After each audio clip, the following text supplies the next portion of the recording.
knows if we will or not, but thought it would be kind of nice to try that out.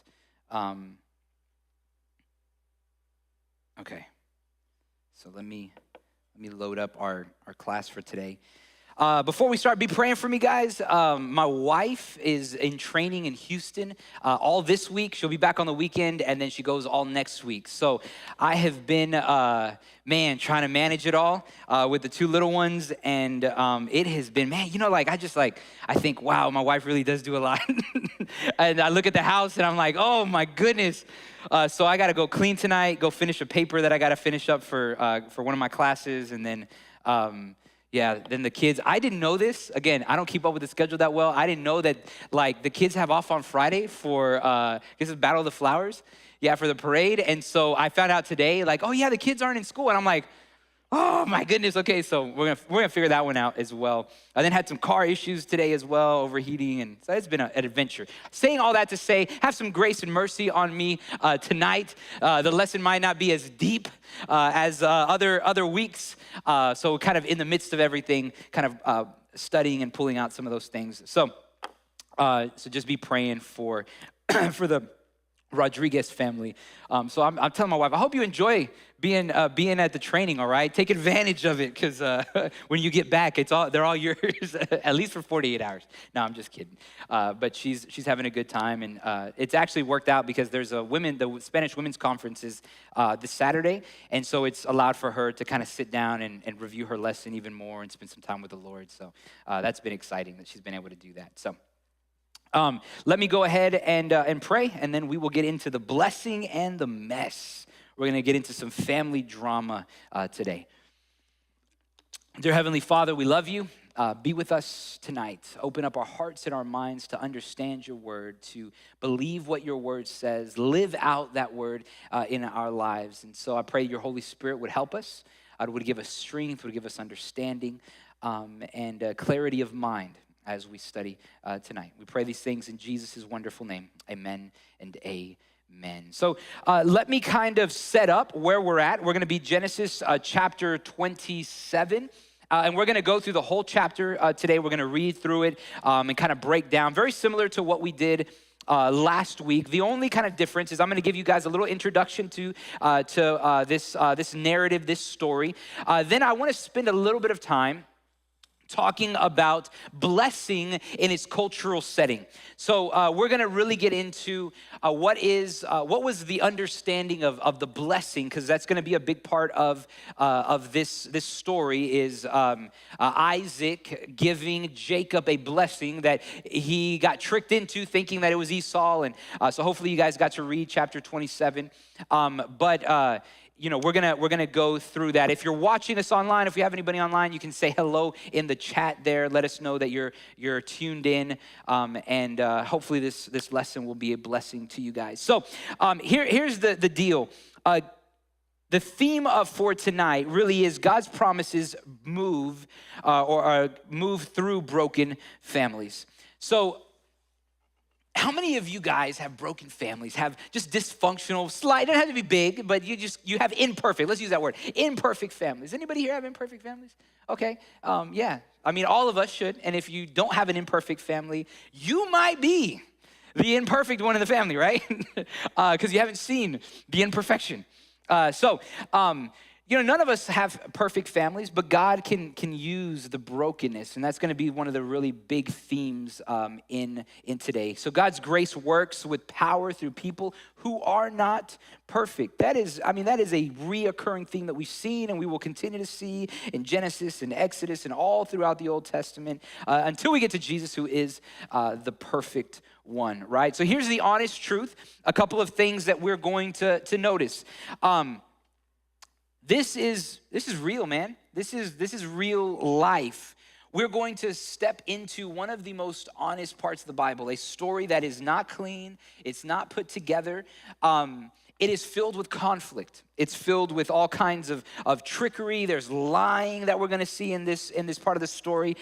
Yet, even in the midst of all of that, God is working, and this family that God has chosen, he ends up working through them. So this is a very real kind of situation. we're going to see that everyone is at fault. When you first read this story, kind of without understanding some of the cultural nuances, we can kind of maybe try to put more blame on certain people in the story than other people. But at some level, we're going to see that everyone has a part to play in dishonesty, in not doing necessarily the right things. So there's some blame to be shared among all the different people in this story. And then the other thing we're going to see is that, man, God's blessing can come to people who do not deserve it. And I think most of us, if not all of us, have experienced that in our own lives, that we realize and we see that man, God has blessed us in incredible ways, even though we really do not deserve all of that. And so the big idea is God being in control does not make sin okay. So I want to re-emphasize this, okay? Because I'm going to say a couple of things in our story about God using sin and brokenness to bring about his purposes. I want to make this very clear. God being in control does not make our sin okay, all right? Paul talks about that. He says, should we then, because grace abounds, should we then go on sinning? By no means, he says, right? By no means should we do that. And so it does not make it okay, but God still works in the midst of that. His promises cannot be stopped by our sin or the sin that is done by others to us. And that's going to be, I think, an important thing for us to understand tonight. So this is sort of the opening frame for what we're looking at as we get into today's text. So let me set up a little bit of understanding of blessing in its cultural sense. Before we kind of walk through the story, it helps to kind of understand this idea of patriarchal blessing and what it meant in the ancient world. In this culture, in the culture that we're reading, this blessing was much more than just kind words from a dying father, okay? We can kind of think about blessing today as like, I want to bless you. I want to pray a prayer of blessing upon you. And we can kind of think about it as a nice prayer. How many times, I know I do this all the time in my text message. At the end of a text message, I put blessings, little exclamation mark, right? It's not just kind words. In this particular context, blessings really carried much more weight. It worked sort of like a last will and testament. And it really carried, these final patriarchal blessings carried kind of prophetic and spiritual promises for the next generation. And so there's some key ideas to keep in mind. We see two different things at play in these stories. So earlier in a previous chapter, we saw this idea of birthright. Right? Esau gave his birthright to Jacob for a bowl of lentil soup. So the birthright, though, the Hebrew word bekora, really is focused on property. So giving kind of physical property. The firstborn son normally received a double share of their father's material possessions. So when we talk about a double share, right, is this his material possessions would be divided amongst the sons of the family. And the eldest son would get the double of what the other sons would get. So he'd get a double portion, right?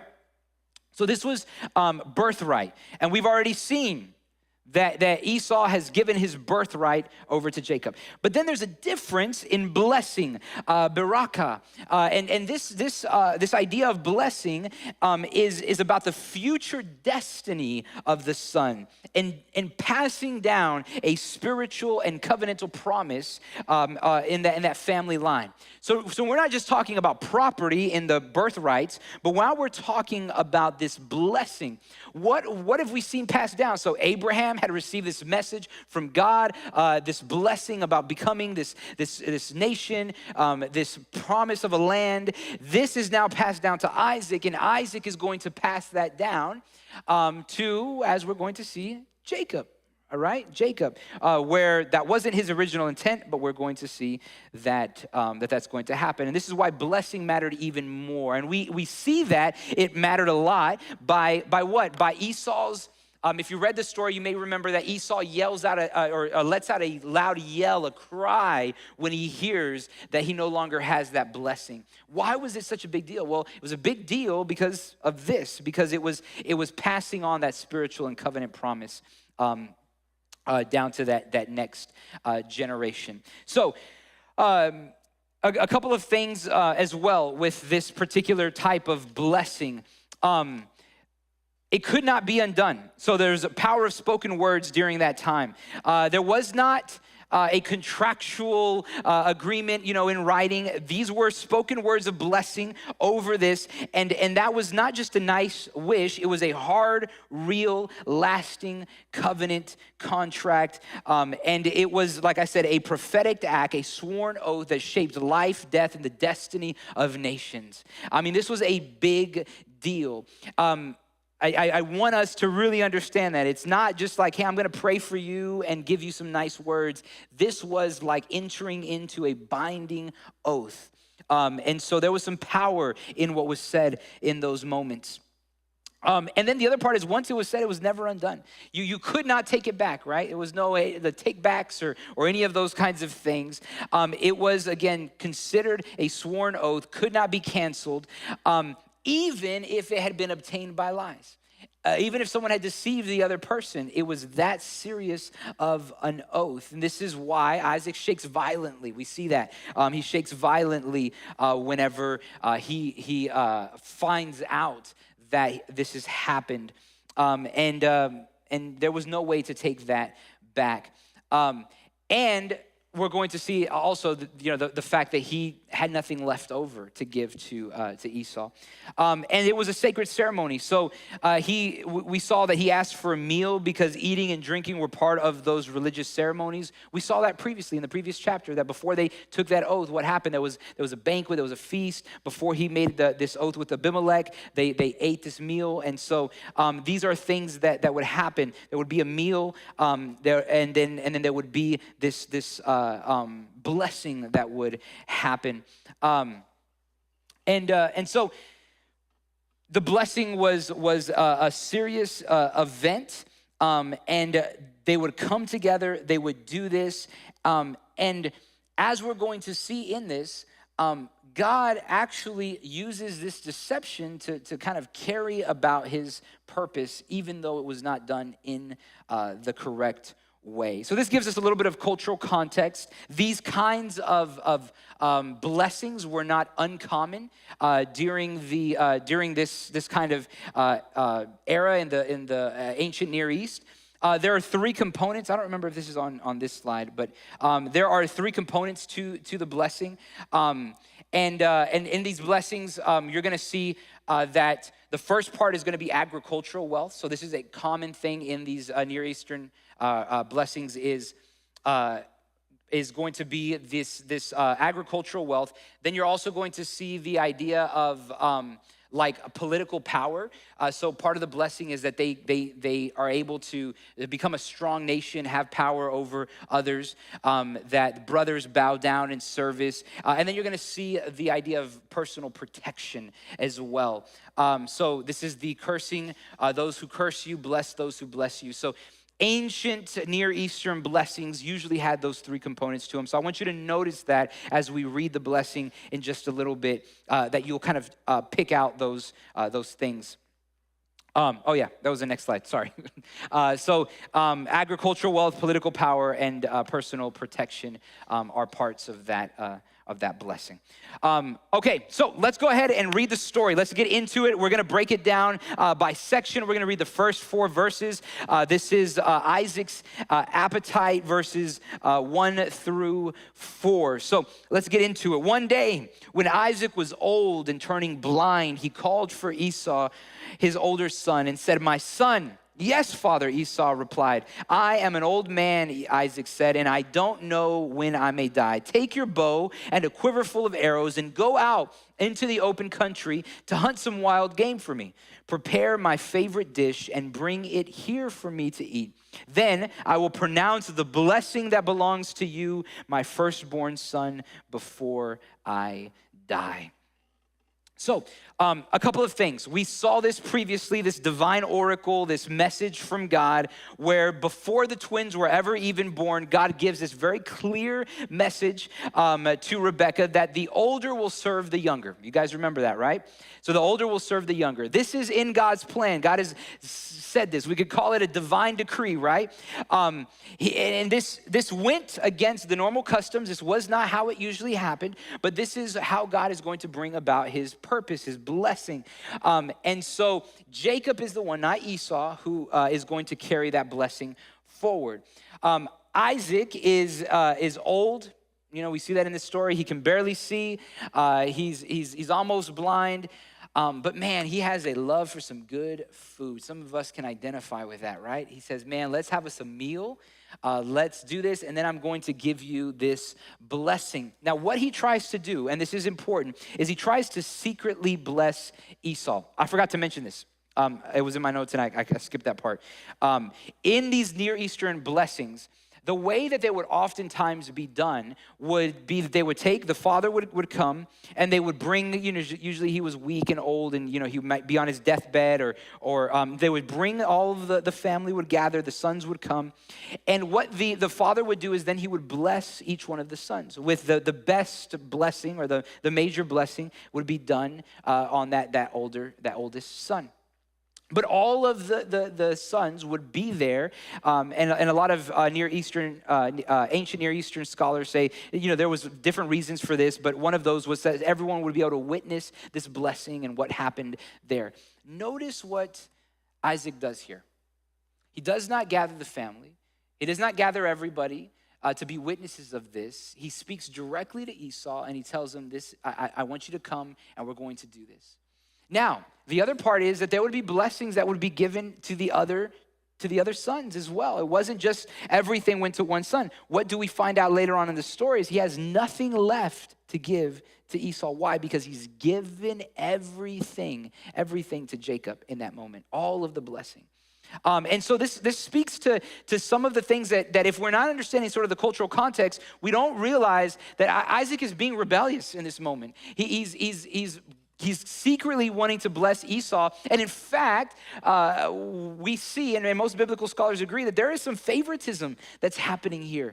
You know, that Isaac has his favorite Esau, Rebekah has her favorite Jacob, and we're gonna see that kind of play itself out here in a little bit. It's very unlikely that he didn't know about the prophecy. Isaac knew, but his appetite controlled his decisions, right? He had this desire inside of him, not just a food appetite, but his heart was not in the right place in this moment. And so he approaches Esau and tells him this. We see that. Now let's continue on. Let's continue on the story. We're going to look at verses 5 through 13 and see what Rebekah's plan is. She's going to come up with a plan here. 5 through 13. But Rebekah overheard what Isaac had said to his son Esau. So when Esau left to hunt for the wild game, she said to her son Jacob, listen, I overheard your father say to Esau, bring some wild game and prepare me a delicious meal. Then I will bless you in the Lord's presence before I die. Now, my son, listen to me. Do exactly as I tell you. Go out to the flocks and bring me 2 fine young goats. I will use them to prepare your father's favorite dish. Then take the food to your father so he can eat it and bless you before he dies. But look, Jacob replied to Rebekah, my brother Esau is a hairy man and my skin is smooth. What if my father touches me? He'll see that I'm trying to trick him and then he'll curse me instead of bless me. But his mother replied, then let the curse fall on me, my son. Just do what I tell you. Go out and get the goat for me. So, Rebekah's got a plan, right? Rebekah's got a plan here. She hears Isaac's plan. She acts quickly. She knows that God intended to this blessing for Jacob, right? And so this prophecy, she remembers that had been given before the twins' birth. It was probably what caused her to do what she did and act in that way. But what she does is she operated in the false idea that the results make it okay to do wrong things. How many of you have heard this phrase, the ends justify the means, right? And so the idea there is, I can do something that isn't necessarily ethical or right.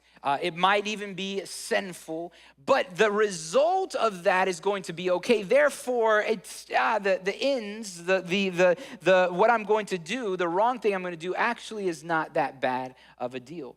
And I mean, it's an anti-biblical thing. We need to get out, if we ever have that kind of temptation to do that, we need to be reminded of this story, that this was not what God wanted. Now, did God bring about his purposes and his plans? Yes, but this was still not a good thing. This was a sinful act, right? So she and Jacob wrongly assumed God's will needed their sinful tricks to be carried out. They believed that they had to grab what God had already promised to give. And how many of us have found ourselves in situations like that, where we try to grab something that we know, man, God's already told us this, but we in our own impatience try to rush something before it's time. So when Jacob hesitated, we see that Jacob hesitates.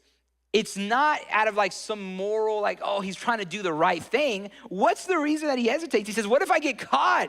Then I'm not going to get a blessing. I'm going to get cursed instead. It's not because he was a great son and he was trying to do the right thing. No, it was because he was in fear, a fear of that retaliation, fear of getting caught. And so we need to notice that as well in Jacob's life. And so with what we'd call reckless courage, Rebekah said that she would take the curse on herself if that happened.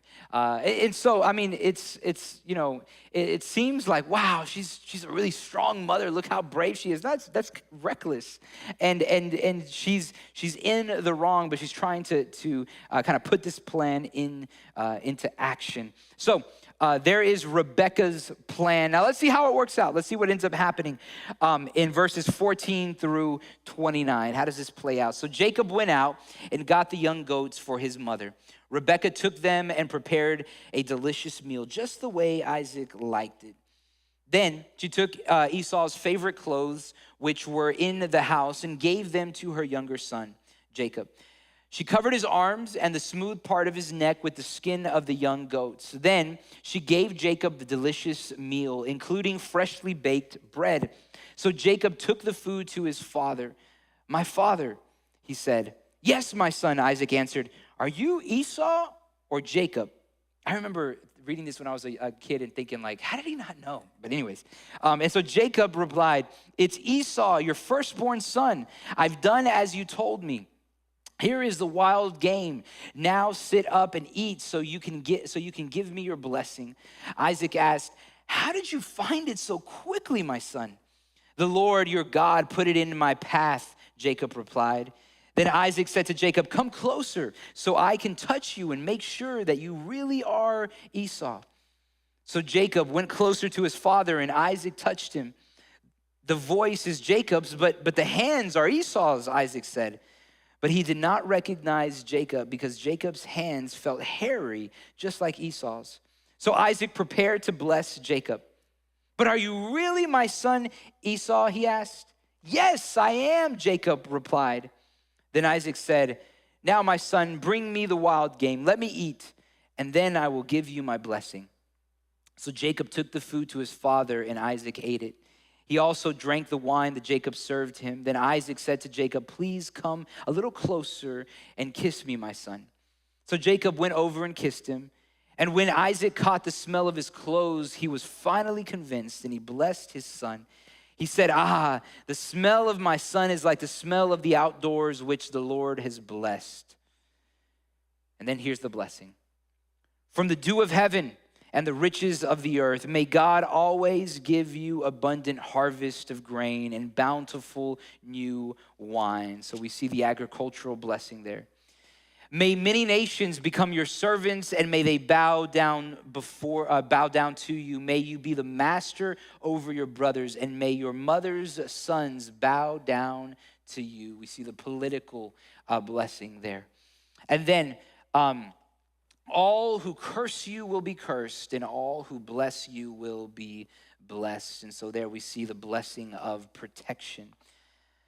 So here we have the deception, right? So Rebekah dresses Jacob in Esau's best clothes, covers his smooth hands and neck with the goat skin. They have every intention to trick Isaac at this point. And so in this conversation, Isaac kind of knows that something is up, right?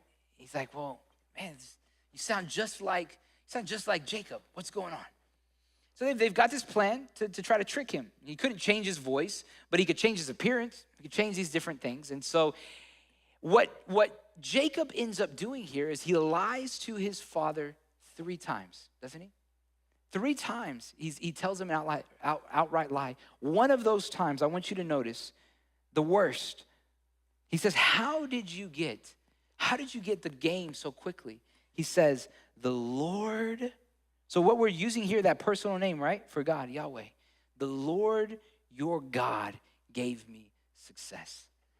I want you to just think about that for a minute. I mean, just think about the audacity.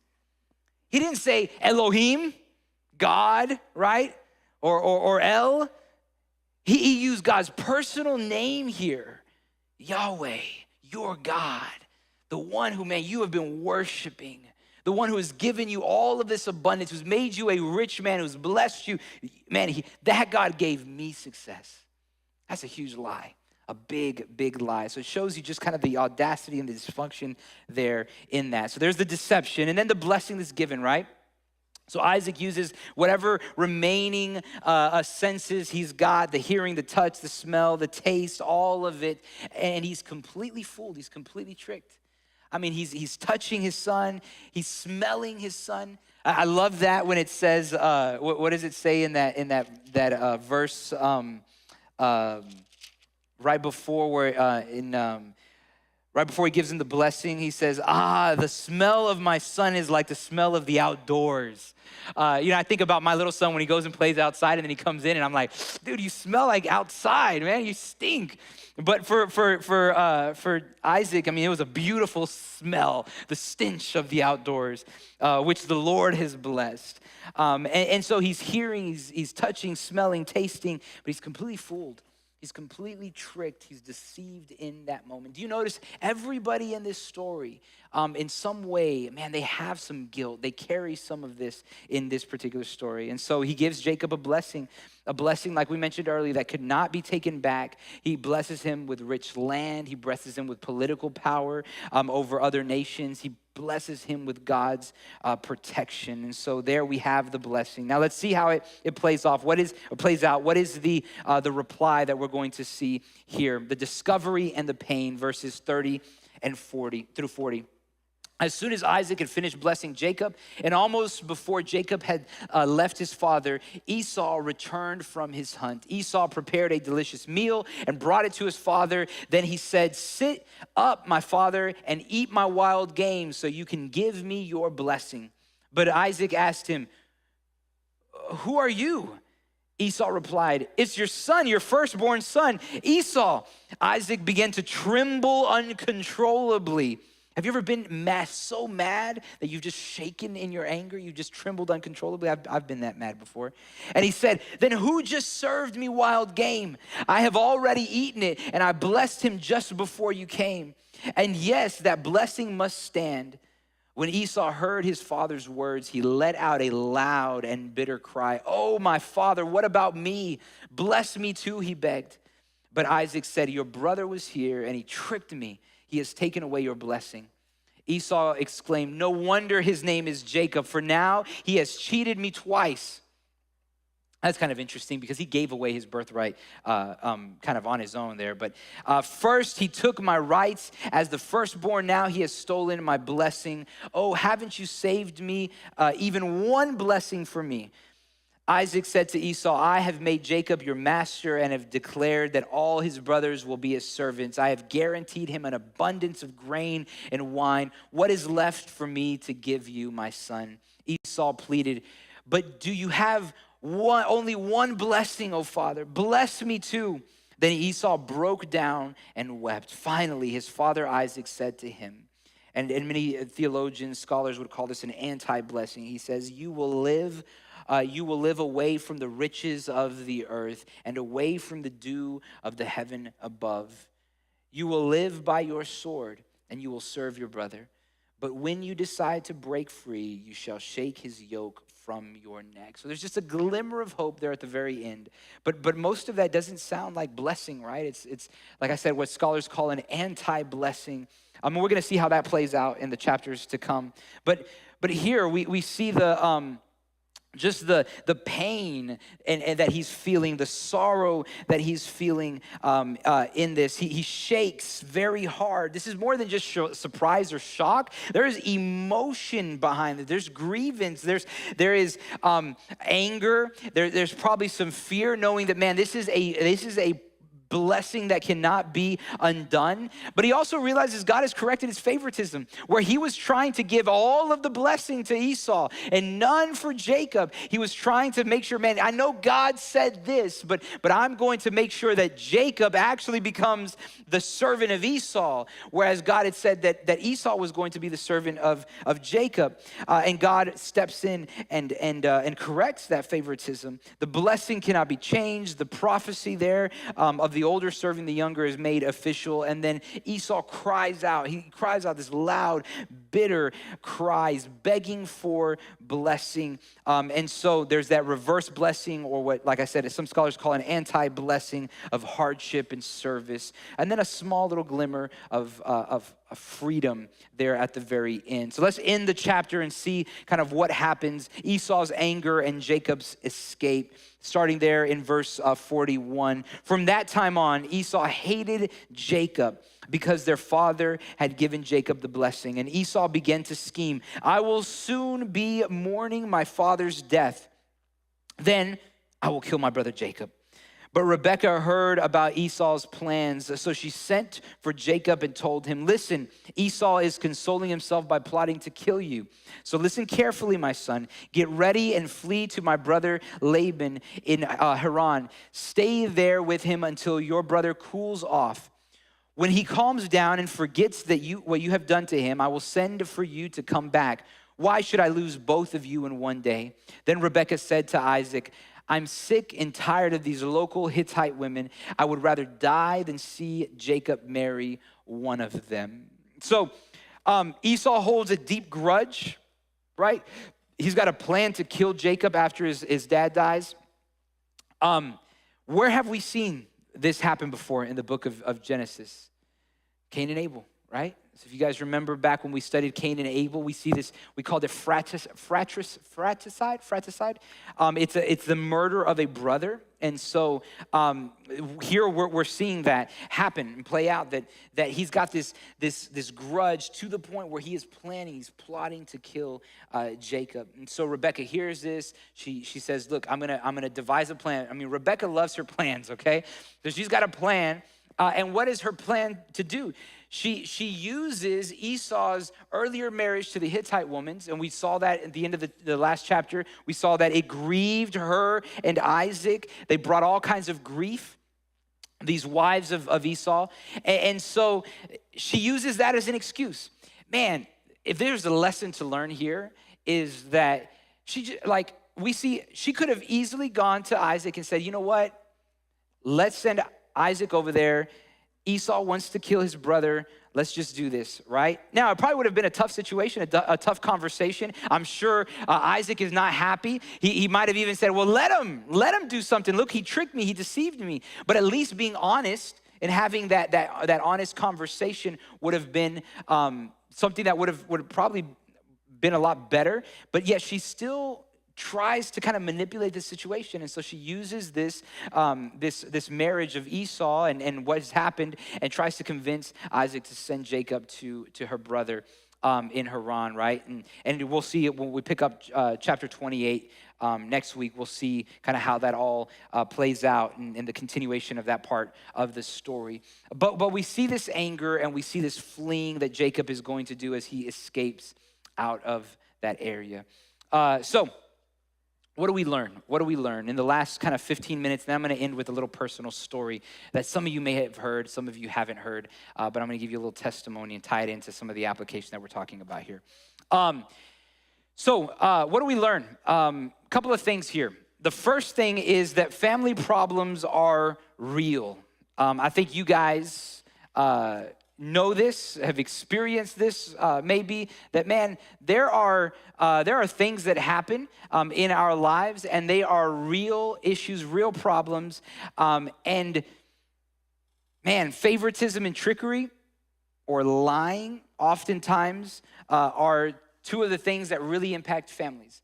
As parents, you know, we need to understand that favoritism can cause a lot of issues. How many fights have you seen in families, right, where brother and sister are fighting? Well, it's because your mom's favorite or your dad's favorite, and it can create all kinds of problems, and so we see that. Trickery leaves deep wounds. When a family runs on lies, the result is bitter, and it lasts a lifetime. Man, some of you guys, maybe in your own families or families that you know, you've seen how lying and deceiving is not just something that impacts maybe a couple of months or a couple of years. It can last a lifetime, the pain. One of the classes I'm taking is a pastoral leadership class with Dr. Les Holland. He used to be the pastor of Trinity Baptist Church and was a pastor there for many, many years. He's since retired, and he's teaching this particular course, and he just finished writing a book. I think it came out last week, called Love as Holiness. And the book is really, really fascinating. And one of the chapters, chapter 3 in the book, talks about trust and love. And he lays out in that chapter, kind of his main argument is that trust is the foundation for love. And so from a kind of a pastoral care or pastoral leadership perspective, in order for people to both feel loved and then for us to receive love and for love to kind of be perceived, there has to be a level of trust that is established. And it really reminded me as I was studying for this lesson, the fact that in family dynamics and in family problems, where trust has been eroded because of maybe favoritism or trickery, we can call that lying, right? Lies. When that trust has been eroded, it is very difficult for the people in that relationship to feel loved. And so we need to be very, very aware of that. If we lie to our spouses, if we lie to our parents, man, that is going to cause some problems. How many of you have had a child that has lied to you?